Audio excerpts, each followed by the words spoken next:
اعوذ باللہ من الشیطان الرجیم۔ بسم اللہ الرحمن الرحیم۔ قوم سمود کی تباہی۔ یہ قوم سمود تھی۔ سیدنا نوح علیہ السلام کے ایک پوتے کا نام سمود تھا۔ سمود کا خاندان حجاز اور تبوک کے درمیان ہجر نامی مقام پر آباد ہو گیا، جسے مدائن صالح بھی کہا جاتا ہے۔ اللہ تعالیٰ نے جسمانی طاقت کے ساتھ ساتھ انہیں سرسبز زمین بھی دی تھی۔ پیداوار خوب ہوتی تھی۔ پھلدار اور سایہ دار درخت ہی درخت ہر طرف نظر آتے تھے۔ جانور کثرت سے دودھ دیتے تھے۔ کھانا پینا بے حساب تھا۔ انہوں نے کبھی بھوک کا نام تک نہیں سنا تھا۔ طاقتور اتنے تھے کہ پہاڑوں کو تراش کر رہنے کے لیے مکان بناتے تھے۔ پھر یہ قبیلہ اس قدر طاقتور ہو گیا کہ دوسرے لوگ ان سے ڈرنے لگے، قبائل ان سے خوف کھانے لگے۔ اللہ تعالیٰ نے انہیں ہر طرح کی نعمت عطا کی تھی، لیکن انہوں نے کیا کیا؟ اللہ تعالیٰ کی دی ہوئی نعمتوں کو بتوں کی عطا کردہ نعمتیں خیال کرنے لگے، یعنی شرک میں مبتلا ہو گئے، دنیا میں کھو گئے۔ اللہ تعالیٰ کی حرام کردہ چیزوں کو حلال سمجھنے لگے، اپنا وقت کھیل تماشوں اور ناچ گانوں میں بسر کرنے لگے۔ طاقتور کمزور پر ظلم کرنے لگا، مطلب یہ کہ بغیر وجہ کے زمین میں فساد مچانے لگے۔ انہوں نے اللہ تعالیٰ کی ناشکری کی، بتوں کی پوجا کی، ان کو نفع نقصان کا مالک سمجھنے لگے۔ اللہ تعالیٰ کا قانون ہے، جب اس کے بندے اسے چھوڑ کر دوسروں کی عبادت کرنے لگیں، زمین میں فساد مچانے لگیں، تو وہ ان پر دردناک عذاب نازل کرتا ہے اور آخرت میں بھی انہیں سخت ترین عذاب دے گا۔ لیکن عذاب اس وقت تک نہیں بھیجتا جب تک کہ ان کی طرف اپنا کوئی نبی یا رسول نہ بھیج دے جو انہیں اللہ تعالیٰ کی طرف بلائے، بھلائی کا راستہ دکھائے۔ اللہ تعالیٰ فرماتا ہے، وَمَا كُنَّا مُعَذِّبِينَ حَتَّى نَبْعَثَ رَسُولًا، اور ہم اس وقت تک عذاب نہیں دیتے جب تک کہ ہم ان میں رسول نہ بھیج دیں۔ چنانچہ اللہ تعالیٰ نے انہی میں سے سیدنا صالح علیہ السلام کو نبوت عطا فرمائی۔ نبوت ملنے سے پہلے بھی سیدنا صالح علیہ السلام بہت نیک تھے، سچائی اور امانت کے اعتبار سے مشہور تھے۔ انہوں نے بتوں کی بھی کبھی عبادت نہیں کی تھی۔ نبوت ملنے پر آپ نے اپنی قوم کو ایک اللہ کی طرف بلایا۔ قرآن کریم میں ہے، صالح علیہ السلام نے کہا، اے میری قوم، اللہ ہی کی عبادت کرو، اس کے سوا تمہارا کوئی معبود نہیں۔ اسی نے تم کو زمین سے پیدا کیا اور اس میں آباد کیا۔ اس سے مغفرت مانگو اور اس کے آگے توبہ کرو، بے شک میرا رب نزدیک بھی ہے اور دعا کا قبول کرنے والا بھی ہے۔ آپ کی قوم نے آپ کا یہ پیغام سنا، لیکن ان پر کوئی اثر نہ ہوا۔ وہ ایک ایسی قوم تھی جسے شرک نے اندھا کر رکھا تھا، شیطان نے انہیں گمراہ کر دیا تھا۔ سیدنا صالح علیہ السلام کی باتیں سن کر انہوں نے ایک دوسرے کی طرف دیکھا۔ یہ باتیں انہیں بہت عجیب لگیں۔ آخر وہ بولے، اے صالح، اس سے پہلے ہم تم سے کئی طرح کی امیدیں رکھتے تھے۔ کیا تم ہم کو ان چیزوں کی عبادت سے منع کرتے ہو جن کی ہمارے بزرگ عبادت کرتے آئے، اور جس بات کی طرف تم ہمیں بلاتے ہو اس میں ہمیں سخت شک ہے۔ سیدنا صالح علیہ السلام نے ان کی بات سن کر نرم انداز میں کہا، اے میری قوم، بھلا دیکھو تو، اگر میں اپنے رب کی طرف سے کھلی دلیل پر ہوا اور اس نے مجھے اپنے ہاں سے رحمت عطا کی ہو، پھر اگر میں اللہ کی نافرمانی کروں تو اس کے سامنے میری مدد کون کرے گا؟ سیدنا صالح علیہ السلام نے انہیں ہر طرح سے سمجھایا، عقلی اور نقلی دلائل کے ذریعے سے انہیں اللہ تعالیٰ کا تعارف کرایا، انہیں اللہ تعالیٰ کی نعمتوں کا شکر ادا کرنے کی ترغیب دلائی۔ قرآن مجید نے اس مضمون کو سیدنا صالح علیہ السلام کی زبانی یوں بیان کیا، انہوں یعنی صالح علیہ السلام نے کہا، اے میری قوم، اللہ ہی کی عبادت کرو اور اس کے سوا تمہارا کوئی معبود نہیں۔ اسی نے تم کو زمین سے پیدا کیا اور اس میں آباد کیا، سو اس سے مغفرت مانگو اور اس کے آگے توبہ کرو۔ بے شک میرا رب نزدیک بھی ہے اور دعا کا قبول کرنے والا بھی ہے۔ یہ تمام باتیں سن کر بھی ان کے دل ایمان سے دور رہے۔ انہوں نے سیدنا صالح علیہ السلام سے کہا، تم پر کسی نے جادو کر دیا ہے۔ غرض انہوں نے آپ کی دعوت کو ٹھکرا دیا۔ کہنے لگے، بھلا ایک آدمی جو ہم ہی میں سے ہے، ہم اس کی پیروی کریں؟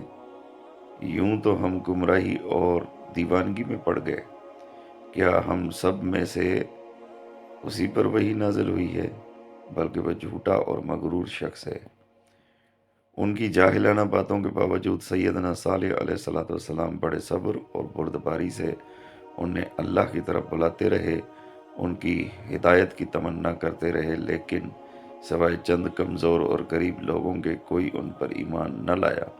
جیسا کہ میں نے پہلے بتایا کہ ان لوگوں نے آپ کو یہاں تک کہا، سیدنا تم جادو زدہ ہو۔ سیدنا صالح علیہ السلام نے اپنا کام جاری رکھا۔ جب قوم نے دیکھا کہ یہ باز نہیں آ رہے تو انہوں نے آپ کو تبلیغ سے روک دینے کا ارادہ کر لیا۔ اس کے لیے انہوں نے ترکیب یہ سوچی کہ آپ کو جھوٹا ثابت کر دیا جائے۔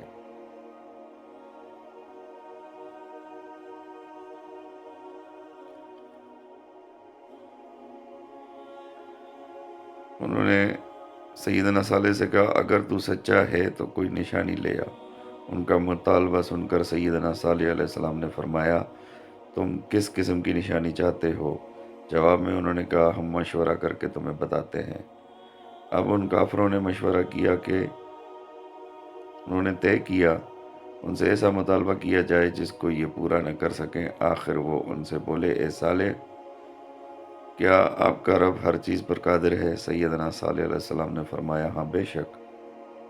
ان کے ایک سردار نے کہا، اچھا تو پھر اپنے رب سے کہو اس سامنے والی چٹان سے اونٹنی برآمد ہو جائے تو ہم آپ پر ایمان لے آئیں گے۔ سیدنا صالح علیہ السلام نے ان کا مطالبہ سن کر فرمایا، ٹھیک ہے، اگر ایسا ہو گیا تو کیا تم اللہ پر ایمان لے آؤ گے؟ جواب میں وہ بولے، ہاں بالکل، ہم وعدہ کرتے ہیں۔ یہ بات طے ہو جانے کے بعد سیدنا صالح علیہ السلام نے پہلے وہاں نماز ادا کی، پھر اللہ سے دعا کی کہ ان کے مطالبے کو پورا کر دے۔ اللہ تعالیٰ نے اسی وقت چٹان کو حکم دیا، چٹان حرکت کرنے لگی اور پھٹ گئی۔ قوم سمود کے سردار کی طرف برابر دیکھ رہے تھے، اس کو پھٹتے دیکھ کر خوف زدہ ہو گئے، اور پھر جب انہوں نے چٹان میں سے اونٹنی کو نکلتے دیکھا تو ان کی حیرت کا کوئی ٹھکانہ نہ رہا۔ اونٹنی آہستہ آہستہ باہر نکل آئی۔ وہ بالکل ویسی تھی جس قسم کی اونٹنی کا انہوں نے مطالبہ کیا تھا۔ اونٹنی ان کے سامنے آ کھڑی ہوئی۔ اللہ تعالیٰ کی اس عظیم شان قدرت کو دیکھتے ہی ان میں سے کچھ سجدے میں گر گئے، اللہ تعالیٰ پر ایمان لے آئے، لیکن اکثر گمراہی پر اڑے رہے۔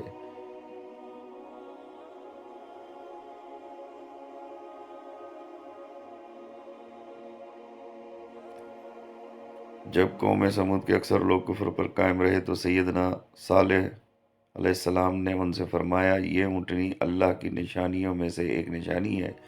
اگر تم نے اس کے ساتھ برا سلوک کیا، کوئی غلط حرکت کی تو اللہ کا عذاب تمہیں آ پکڑے گا۔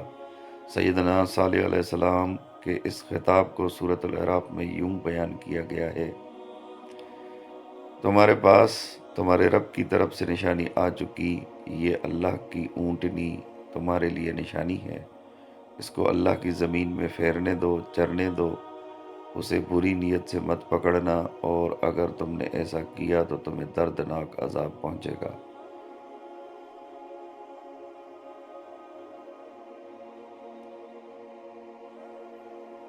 اب غور طلب بات یہ ہے کہ اونٹنی عام اونٹنیوں کی طرح تو تھی نہیں، وہ ان لوگوں کے سامنے چٹان سے نکلی تھی۔ اللہ تعالیٰ نے اس کی نسبت اپنی طرف کر کے اسے عزت بخشی تھی۔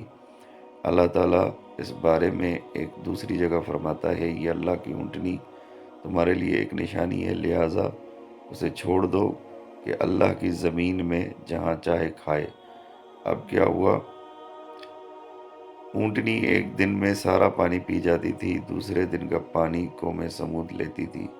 سیدنا صالح علیہ السلام نے ان سے فرمایا، اس اونٹنی کے پینے کا ایک دن ہے اور دوسرا دن تمہارے پینے کا۔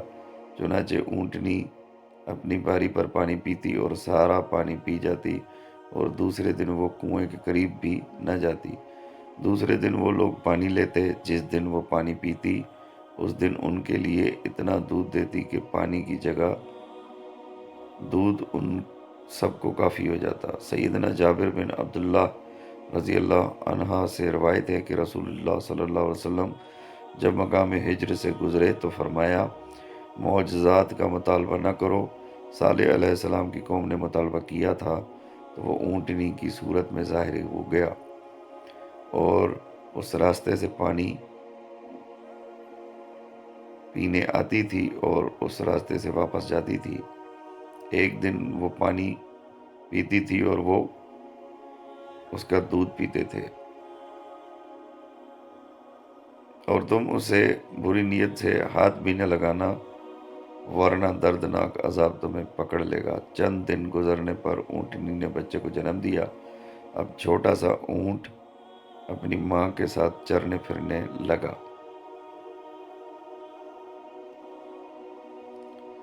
مقررہ دن وہ اپنی ماں کے ساتھ کنویں سے پانی پیتا۔ اس طرح کافی مدت گزر گئی۔ ایک دن وہ کافر سردار جمع ہوئے۔ ان میں سے ایک نے کھڑے ہو کر کہا، آخر یہ حالت کب تک رہے گی؟ ایک دن ہم پانی پیتے ہیں، دوسرے دن یہ اونٹنی پیتی ہے، گویا ہم اس کی وجہ سے ایک دن پانی سے محروم رہتے ہیں۔ کیا تمہیں یہ صورتحال پسند ہے؟ تمام سردار یک زبان ہو کر بولے، ہم میں سے کسی کو بھی یہ صورتحال پسند نہیں، لیکن اس کا حل کیا ہے؟ ایک بولا، ان میں ایک سردار کا نام کدار بن سالب تھا۔ اس نے تجویز پیش کی، ہم اونٹنی کو کھیتی اور پانی سے دور کر دیتے ہیں، یہ کیسا لگتا ہے؟ سب بول اٹھے۔ کدار نے ایک دوسری تجویز پیش کی اور کہا، اب پھر اس کا حل یہ ہے کہ ہم اسے مار دیتے ہیں۔ یہ سردار بڑا ظالم، دلیر، بدبخت انسان تھا۔ قوم سمود کے ہاں اس کا بڑا مقام و مرتبہ تھا۔ اس کی بات مانی اور تسلیم کی جاتی تھی۔ اس کے بارے میں صحیح بخاری میں روایت ہے۔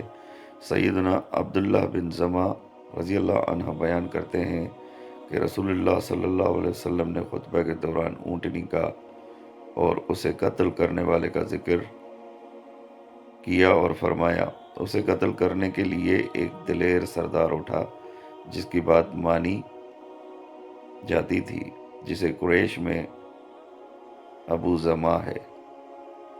کدار کی تجاویز سن کر چند سردار ڈرے۔ انہوں نے کہا، کہیں صالح کی بات ثابت نہ ہو جائے اور ہم پر عذاب نہ آ جائے۔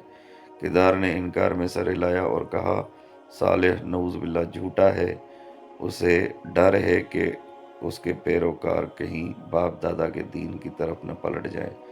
دوسری بات یہ کہ اگر عذاب آیا تو ہمارے ساتھ صالح اور اس کے پیروکاروں پر بھی آئے گا۔ آخرکار انہوں نے اونٹنی کو قتل کرنے کا پروگرام طے کر لیا۔ وہ اس قدر ظالم تھے، وہ لوگ اللہ کی اونٹنی کو قتل کرنے کے لیے تیار ہو گئے۔ وہ ظالم ہی نہیں، بدبخت بھی تھے۔ سیدنا عمار بن یاسر رضی اللہ عنہ سے روایت ہے کہ رسول اللہ صلی اللہ علیہ وسلم نے فرمایا، سیدنا علی علیہ السلام سے فرمایا، کیا میں تمہیں نہ بتاؤں کہ سب سے زیادہ بخت کون ہے؟ انہوں نے عرض کیا، جی ہاں بتائیے۔ نبی کریم صلی اللہ علیہ وسلم نے فرمایا، وہ شخص ہیں، ایک تو سمود کا وہ سرخ فام آدمی جس نے اونٹنی کو قتل کیا تھا، اور ایک وہ جو تجھے اے علی اس جگہ ضرب لگائے گا جس سے یہ داڑھی تر ہو جائے گی۔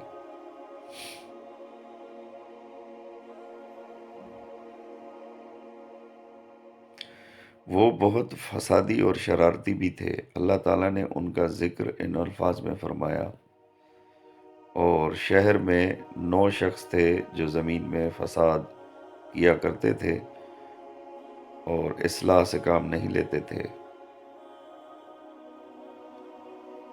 وہ نور کے اندھیرے سے نکلے، وہ نو اندھیرے میں سے نکلے، ہر ایک کے ہاتھ میں تلوار، تیر اور نیزے تھے۔ وہ اونٹنی کو تلاش کرنے لگے، آخر انہوں نے اسے آتے دیکھ لیا۔ وہ کنویں کی طرف سے واپس آ رہی تھی۔ کدار نے آگے بڑھ کر حملہ کرنے میں پہل کی۔ اس نے ایک تیر اونٹنی کی طرف پھینکا، وہ اس کے پاؤں پر لگا، تیر کھا کر اونٹنی زمین پر گر گئی۔ وہ زور سے بلبلائی، اس کا بچہ ماں کی بلبلاہٹ سن کر ڈر گیا۔ اب باقی لوگوں نے بھی تیر چلائے اور نیزے مارے۔ اس کے جسم سے خون نکلنے لگا، وہ تڑپی اور مر گئی۔ اس کا بچہ پہاڑ پر چڑھ گیا۔ وہ 3 بار بلند آواز میں بلبلایا۔ سیدنا صالح علیہ السلام کو جب یہ واقعہ معلوم ہوا تو وہ بہت غمگین ہوئے، اپنی قوم کی طرف گئے، ان سے فرمایا، تم نے اس اونٹنی کو قتل کر دیا، کیا میں نے تمہیں اس کے قتل سے ڈرایا نہیں تھا؟ کیا میں نے تم سے کہا نہیں تھا کہ اسے برے ارادے سے نہ پکڑنا؟